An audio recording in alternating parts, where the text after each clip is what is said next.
case that Iran was pursuing a biological weapons program. Well, we found out the curveball was a fabrication, and guess what? The German intelligence community was involved in that debacle as well.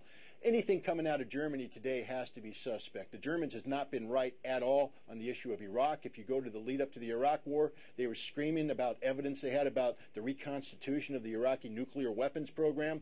They're screaming today about the existence of an Iranian nuclear weapons program. The Germans have no credibility on this. Neither do the French, and frankly speaking, neither does the United States. The credibility comes from weapons inspectors operating on the ground. The weapons inspectors in Iraq were correct. The weapons inspectors in Iran are correct. Let's listen to what they have to say and not what some fabricated data appearing on a magical laptop is pretending to say. This Twitter comment from Ritter saying, has Mr. Ritter received an apology from anyone in the media that demonized him as a traitor and said he was wrong about the WMDs in Iraq? I don't want an apology. I'll just let the record stand, and it's quite clear. I will say this: I'm very proud of the transcripts. One of the dangers of modern media is that they do leave a record. And if you go back to the lead up to the Iraq War and you look at the record of my appearances and what I was trying to say and listen to the words of those who were opposed, I think that I come out fairly well. And that's not patting myself on the back. What it means, though, is that we need to approach these issues not from the perspective of drama and creating excitement, but we have to deal with the facts. Fact-based analysis trumps faith-based analysis every day of the week. And when people say, well, I believe Iran is pursuing a nuclear weapons program, you should pretty much turn the TV off at that point in time, because what they believe is irrelevant.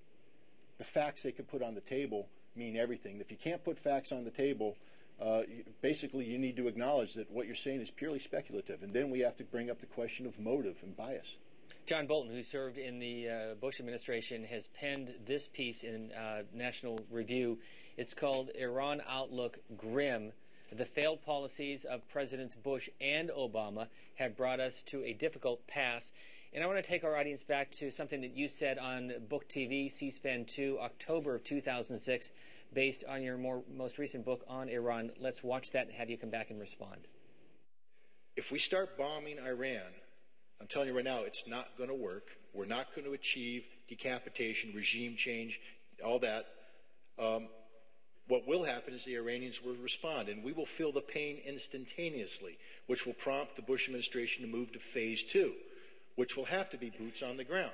And we will put boots on the ground. We will surge a number of divisions in, probably through Azerbaijan, down the Caspian Sea coast, in an effort to push the regime over. And when they don't push over, we now have 40,000 troops trapped. We have now reached the definition of significant numbers of U.S. troops in harm's way, and there is no reserve to pull them out. There's no more cavalry to come riding to the rescue. And at that point in time, my concern is that we will use nuclear weapons to break the backbone of Iranian resistance, and it may not work. But what it will do is this: it will unleash the nuclear genie. And so for all those Americans out there tonight who say, you know what, taking on Iran's a good thing. I just told you, if we take on Iran, we're going to use nuclear weapons. And if we use nuclear weapons, the genie ain't going back in the bottle until an American city is taken out by an Islamic weapon in retaliation. So tell me, you want to go to war with Iran? Pick your city. Pick your city. Tell me which one you want gone. Seattle, L.A., Boston, New York, Miami. Pick one. Scott Ritter, 3 years later, what's changed, if anything?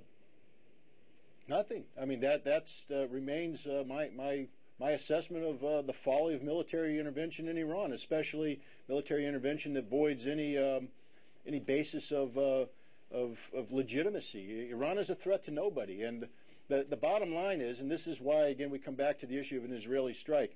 Once you start a process of military action against Iran, there's an old military adage that no plan survives initial contact with the enemy. There's another one, which is the enemy has a vote, and they will vote, and they will vote often.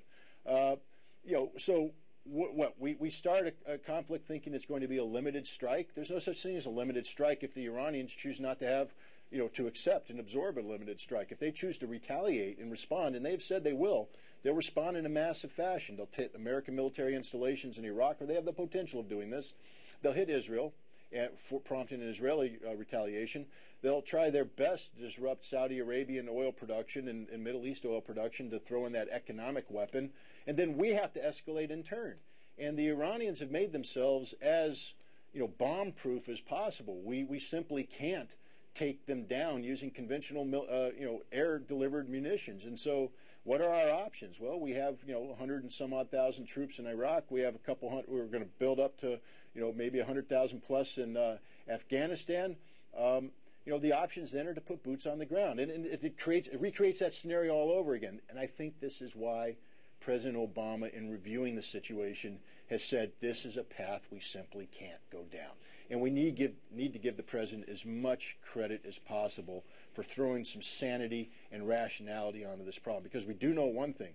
The former administration, while they didn't bomb Iran, was stock full of people who were chomping at the bit. The former Vice President, Dick Cheney, has openly bragged about how he was pushing for military action against Iran.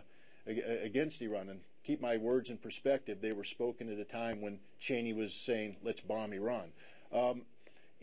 We have John Bolton, who was also a huge advocate then and continues to be an advocate for bombing Iran. And some of these people carry over today. We have Robert Gates in the Pentagon, who is a proponent of military-based action against Iran. We have Hillary Clinton, who is a big believer in regime change in Iran. She openly bragged about the role that the State Department played in trying to facilitate a velvet revolution back in June during the Iranian presidential election. So there's a lot of pressure on our current president to continue the failed policies of the past, and thank goodness that this man has the courage and the intellect to basically try and nudge American foreign policy in a new direction, a direction that is inclusive of diplomacy, makes effective use of diplomacy, and embraces broader principles of nuclear nonproliferation. Kay is joining us from Dallas, Texas, with Scott Ritter in Albany, New York. Good morning, Kay. Good morning. Good morning, Major Ritter. I just want to thank you so much for being such a truth teller. You couldn't tell a lie if you wanted to, the way I feel. I just wish that the New York Times would hire you as a military reporter or something. Do you know anything about what's going on? Tom Ricks was on CNN the other day, and he said things are going very badly in Iraq. But we're being told that, everything is hunky-dory over there. So I'd like to get the truth from you. You, I will believe. Well, I appreciate that.